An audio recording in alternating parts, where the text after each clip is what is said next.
Sahabat, daya rusak coronavirus ini sungguh luar biasa. COVID ini tidak hanya menjadi pandemik yang mematikan. Data di awal Juli 2021, ketika video ini dibuat, sudah terpapar COVID di seluruh dunia melampaui 180 juta manusia. Yang wafat karena COVID ini juga sudah melampaui angka 4 juta. Dan kita tahu angka ini akan terus bertambah karena COVID-19 masih di sana. Dan virus ini juga sudah menyebabkan kerusakan ekonomi yang paling parah sejak tahun 1930. Di banyak negara mengalami kemerosotan ekonomi, pengangguran juga di angka yang minta ampun besarnya. Tapi lebih dari itu, virus ini juga bisa menyebabkan seorang presiden dipecat, sebuah pemerintahan diimpeach. Lebih dari itu, bahkan presidennya dikecam oleh publiknya sendiri. Presiden yang mengembangkan yang mereka sebut genocide administration. Satu bentuk pemerintahan yang dituduh membunuh secara massal penduduknya sendiri. Nah, itulah respon saya ketika membaca berita dari Guardian di awal Juli ini. Ini beritanya, kita bisa lihat. Ini beritanya soal demonstrasi yang tumpah di jalan-jalan di negara Brazil. Jadi kita bicara kasus negara Brazil, kita mengambil pelajaran dari negara itu. Terjadi demo yang besar-besaran meminta presiden itu turun atau dipecat. Ini demonstrasi salah satu yang terbesar dalam sejarah Brazil. Sebanyak 350 kota dan desa, kita bayangkan.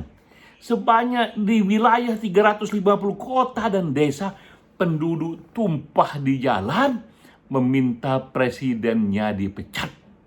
Dan yang turun ke jalan tidak hanya mereka yang sedang menganggur, tidak hanya mereka yang sedang susah, tidak hanya NGO, tidak hanya LSM, tapi juga kalangan profesional, para ahli hukum, para sastrawan, para pedagang, para dokter, psikolog. Mereka turun ke jalan secara emosional.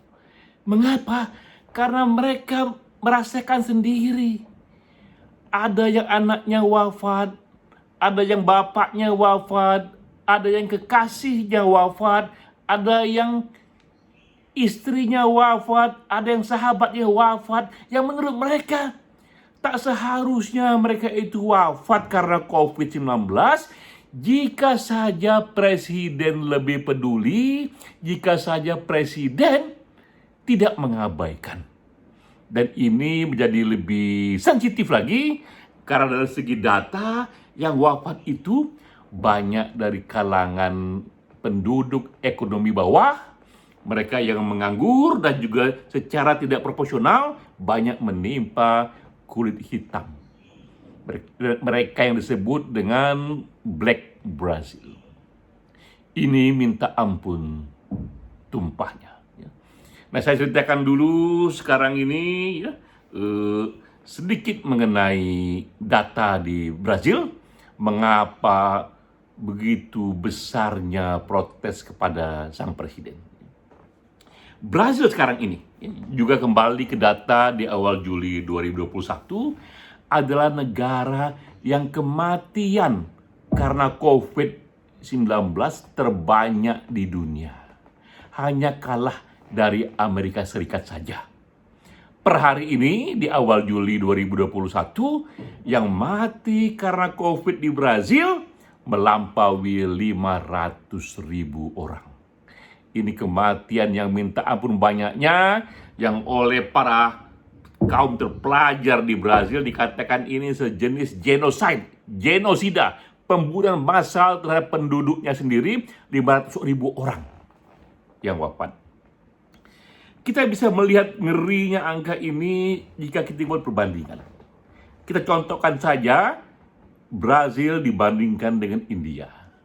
Penduduk Brazil hanya 211 juta. Sementara India di atas 1 miliar manusia. Tapi yang mati di Brazil karena COVID lebih banyak dibanding yang mati di India karena COVID. Kita lihat, dengan populasi 1/5 India, bahkan kematian di Brazil karena COVID lebih banyak dibandingkan India.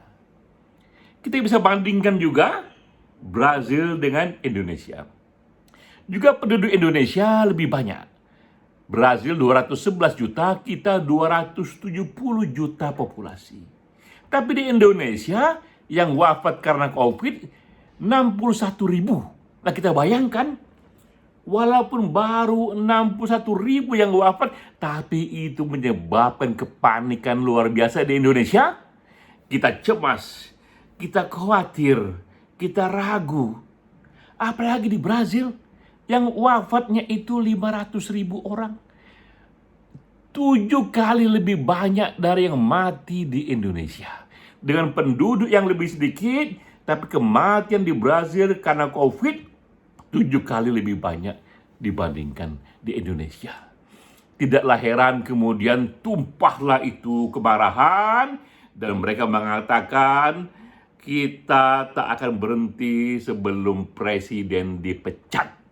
Jadi kita lihat bersama, virus ini pun pada waktunya sangat mungkin, karena kita belum tahu ke depan, sangat mungkin akan berujung pada seorang presiden yang dipecat. Nah, sebelumnya saya ceritakan dulu soal presiden ini, Pak Bolsonaro, namanya Bolsonaro. Sebenarnya ia seorang politisi yang sangat berpengalaman. Ia 6 kali, sekali lagi, ia 6 kali terpilih sebagai anggota Kongres di Brazil. Artinya ia sudah matang sebenarnya dalam mengelola opini publik, ia sudah matang dalam menjadi politisi dan pemimpin.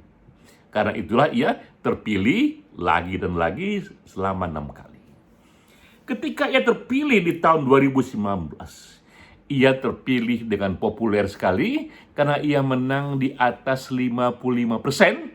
Selisihnya dengan saingan itu double digit. Di atas 10%, ini yang orang bilang kemenangan besar. Jadi ia menang, tidak hanya menang, ia menang besar ketika menjadi presiden. Dan di tahun pertama presidensinya, di tahun pertama ketika ia menjadi presiden, ia pun dianggap berhasil kembali menaikkan ekonomi Brazil. Ia waktu itu terpilih dalam ekonomi yang terpuruk, dan pelan-pelan ia kembali menaikkan ekonomi Brazil. Ia dikenal sebagai seorang politisi spektrum kanan jauh, ekstrem kanan, karena nasionalismenya dianggap sedikit ultra. Ia pro pada pasar bebas, namun juga ia memberikan begitu banyak stimulus ekonomi, menghidupkan ekonomi menengah dan kecil. Ia sangatlah populer di tahun pertama ketika menjadi presiden, dan ia dianggap akan terpilih kembali pada waktunya. Lalu datanglah coronavirus ini. Datanglah COVID ini, dan ibarat catur, ia melakukan blunder, tapi blunder yang fatal. Ada berapa hal yang membuat ia dianggap melakukan blunder itu. Pertama, ia berkali-kali berkata kepada publik yang seolah-olah mengabaikan, mengecilkan, melecehkan arti penting COVID-19 ini. Ia mengatakan itu hanyalah flu kecil, jenis flu yang lain jangan dibesar-besarkan. Akibatnya, Sang presiden ini, Bolsonaro ini, berkali-kali ia membatalkan aneka inisiatif untuk membuat kebijakan tersentralisasi yang diinisiasi oleh gubernur, oleh wali kota, oleh bupati, agar selekasnya Brazil melakukan lockdown, selekasnya Brazil melakukan social distancing, dan mewajibkan menggunakan masker selama mungkin, apalagi di ruang publik. Itu ia batalkan. Karena ia anggap kita jangan terlalu respon berlebihan, COVID hanyalah flu biasa, bahkan ia sebut flu yang lebih kecil.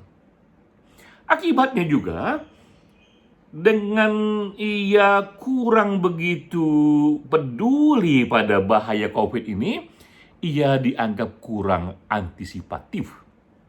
Akibatnya, situasi membledak seperti itu, begitu banyak penduduk yang terkena COVID, dan ia tidak siap menyiapkan fasilitas kesehatan. Rumah sakit membludak, bahkan kurang, ranjang-ranjang juga kurang, obat juga kurang, sehingga terlambat sang presiden memberikan satu fasilitas yang memadai bagi rakyatnya, dan akibatnya begitu banyak kematian yang tak perlu. Nah, itu yang membuat orang marah, itu yang membuat orang merasa ini sebenarnya sebuah genosida, kebijakan publik yang berujung pada pembunuhan karena membiarkan penduduknya mati akibat not doing enough dari awal. Sang presiden sendiri, ini juga hal unik lainnya, selama masa pandemik 4 kali ia mengganti menteri kesehatan. Jadi menteri kesehatan ia pecat lagi, ia pecat lagi, ia pecat lagi selama 4 kali. Karena ia anggap tidak perform, padahal sang menteri mengatakan ia hanya melaksanakan policy dari sang presiden. Nah, yang lebih parah lagi, ketika ia sadar betapa COVID ini jauh lebih bahaya, jauh lebih tak terduga dari yang ia duga, ia secepatnya membuat kebijakan menyediakan vaksin. Ia pun terlibat dalam skandal vaksin. Ini yang disebut Covaxin skandal yang lagi terkenal di Brazil, dan politisi terutama lawan-lawan yang merasa sang presiden mengambil keuntungan ekonomi dari harga vaksin yang mahal sekali ini. Sehingga pengadilan di sana sudah mulai memerintahkan untuk juga memeriksa sang presiden. Jadi sang presiden pun sekarang ini dalam proses pengadilan untuk diadili karena sangat mungkin ada personal profit yang ia peroleh dari harga vaksin massal yang dianggap mahal ini. Nah, itulah yang terjadi situasi di Brazil ketika sang presiden dianggap agak mengabaikan, melecehkan datangnya COVID ini, ujungnya ia bisa berakhir dengan pemecatan. Dan kita melihat di dunia tidak hanya ada Brazil, tapi juga ada India. Perdata hari ini, awal Juli 2021, 3 negara inilah yang dianggap negara yang datanya paling banyak terpapar virus corona dan juga paling banyak angka kematiannya, yaitu Amerika, India, dan Brazil. Di Amerika sudah terjadi penurunan yang sangat drastis, bahkan juga di India sudah terjadi penurunan yang sangat drastis. Di Brazil belum, ya.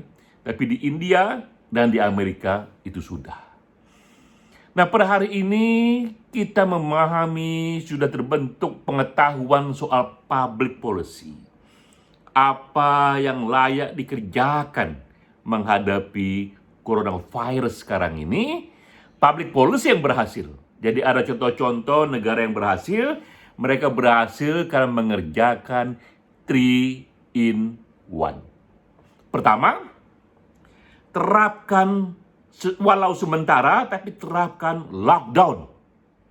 Yang kita sebut di sini PSBB darurat. Terapkan ini dalam periode waktu yang cukup di wilayah-wilayah yang strategis atau bisa juga kita sebut wilayah-wilayah zona merah. Karena hanya lockdown inilah yang bisa memutus mata rantai penularan yang makin lama makin hebat, karena intensitas jumpa fisik setiap orang itu dibatasi, bahkan dilarang. Apalagi sekarang ini berkembang varian virus yang namanya itu COVID jenis Delta. Satu orang yang kena COVID Delta ini potensial menularkan kepada 7-8 orang lainnya. Jadi kita lihat kecepatan eksponensial yang bisa terjadi karena Delta yang bekerja di publik luas ini. Dan tak ada lain cara menanggulangi ini adalah putus kontak komunikasi fisik manusia, dan itu namanya lockdown, dan itu namanya PSBB darurat. Itu yang pertama. Yang kedua, kerjakan juga selekasnya, semasif mungkin 3T. Yang pertama adalah testing. Kita harus mengetes sebanyak mungkin publik luas apakah mereka sekarang ini sedang mengidap penyakit atau tidak terhadap COVID itu, karena ada juga gejala OTG, orang-orang tanpa gejala, tapi sebenarnya ia membawa virus COVID dan bisa menularkan orang lain. Karena itu tes buatlah sebanyak mungkin, semurah mungkin, lakukan di tempat-tempat yang mudah diakses oleh penduduk luas. Semakin banyak tes, semakin mudah kita kerjakan terapinya. Kedua, kerjakan juga tracing. Itu kedua, yang pertama tes, yang kedua tracing. Mereka yang terkena COVID, setelah dites dia positif, lacak siapa saja yang dijumpainya sebelumnya, apakah ia dapat dari mana saja, dan terus kerjakan itu agar sebelum sumber-sumber penular ini ditemukan, kita sudah menemukan pola secara cepat sekali untuk menghentikan intensitas pertemuan mereka yang sudah menularkan COVID itu. Dengan tracing ini juga membuat terapi-terapi secara terukur, secara terarah bisa dilakukan. Ketiga adalah treatment. Kerjakan treatment yang baik, dan sekarang kita tahu potensinya rumah sakit penuh. Jadi kita pun tak lagi terlalu banyak pada rumah sakit. Yang harus dikembangkan sekarang justru adalah sistem isolasi mandiri di rumah-rumah. Jadi pemerintahan pun harus mulai membuat satu sistem yang membuat orang nyaman isolasi mandiri di rumah saja, tapi mereka akan mendapatkan suplai obat secara gratis, akan mendapatkan juga kontrol dokter secara rutin sebanyak yang diperlukan. Hanya dengan mengembangkan treatment melalui isoman yang aman, maka penuhnya rumah sakit itu tak lagi terlalu menjadi masalah, sehingga rumah sakit kita bisa jadikan hanya untuk menampung mereka-mereka yang minta ampun dalam kondisi kritis. Jika tidak, sebaiknya isoman saja. Jadi ini polisi yang kedua, itu 3T tadi. Polisi yang ketiga adalah vaksinasi selekasnya, secepatnya, hingga mencapai 70% populasi. Hanya dengan cara inilah, maka penduduk setempat akan lebih tahan terhadap COVID-19. Orang mengatakan terkena COVID-19 ini sudah seperti main arisan. Karena pada waktunya yang ada di sana pasti akan terkena. Hanya masalah waktu saja. Seperti dikocoknya itu aneka kertas-kertas dalam arisan, pada waktunya salah satu dari kita akan kena. Tapi dengan divaksin, walaupun kita terkena virus corona, daya tubuh kita akan jauh lebih kuat. Ya. Jadi ini public policy yang justru kita temukan 6 bulan belakangan ini, dengan melihat sekarang ini sudah begitu banyaknya negara-negara yang akan mengatakan goodbye kepada COVID, karena data menunjukkan yang terpapar harian di sana, yang mati harian di sana karena COVID menurunnya minta ampun drastisnya, dengan semakin diterapkannya 3-in-1 ini. Nah sekarang bagaimana dengan Indonesia? Kita lihat Indonesia pun sekarang ini sudah mengikuti jalan seperti India. Ya. Kita sedang berada dalam PSBB darurat. Ya. Bahkan video ini pun dibuat ketika working from home. Ya. Kita pun juga melakukan tracing yang cukup dan Menteri Kesehatan kita puji karena ia juga mulai menerapkan isoman yang aman dan akses obat gratis bagi siapapun yang isoman. Ini perlu dikerjakan karena rumah sakit akan penuh. Dan vaksinasi pun lagi digalakkan. Tapi kita juga tahu sebisa mungkin harus ada juga antusiasme publik luas untuk ikut divaksin. Bukannya menghindari vaksin dengan berbagai ilusi yang minta ampun, ya khawatir, takut misalnya vaksin itu justru membuatnya lebih sakit ya. Edukasi diperlukan agar vaksinasi secepatnya mencapai 70%.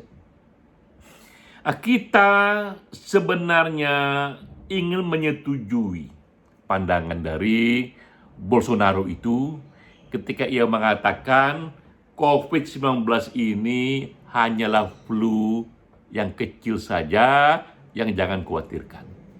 Kita sebenarnya ingin menyetujui pandangan itu, tapi sang presiden menyatakannya terlalu cepat. Kita hanya bisa mengatakan ini jika nanti pada waktunya ditemukan obat. Tidak hanya vaksin, tapi obat yang bisa kita minum kapanpun kita terkena COVID-19 dan sembuh.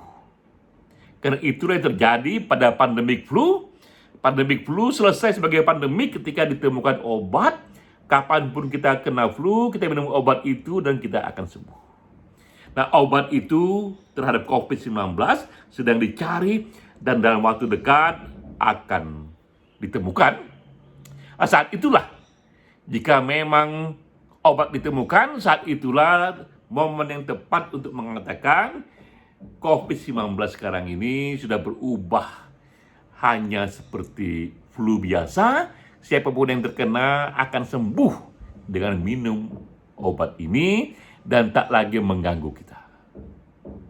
Itu prediksi berdasarkan pengalaman sebelumnya. Sahabat, saya Denny JA, ini video dibuat di hari working from home, jilid 2, tanggal 3 sampai 20 Juli 2001. Video keempat di hari working home yang keempat, saya buat dengan handphone saja, rekam dengan handphone saja, sekedar untuk berbagi pengalaman bahwa 100% working from home tidak menghalangi kita untuk juga tetap mengerjakan kerja-kerja kreatif. Kerja kreatif. Salam.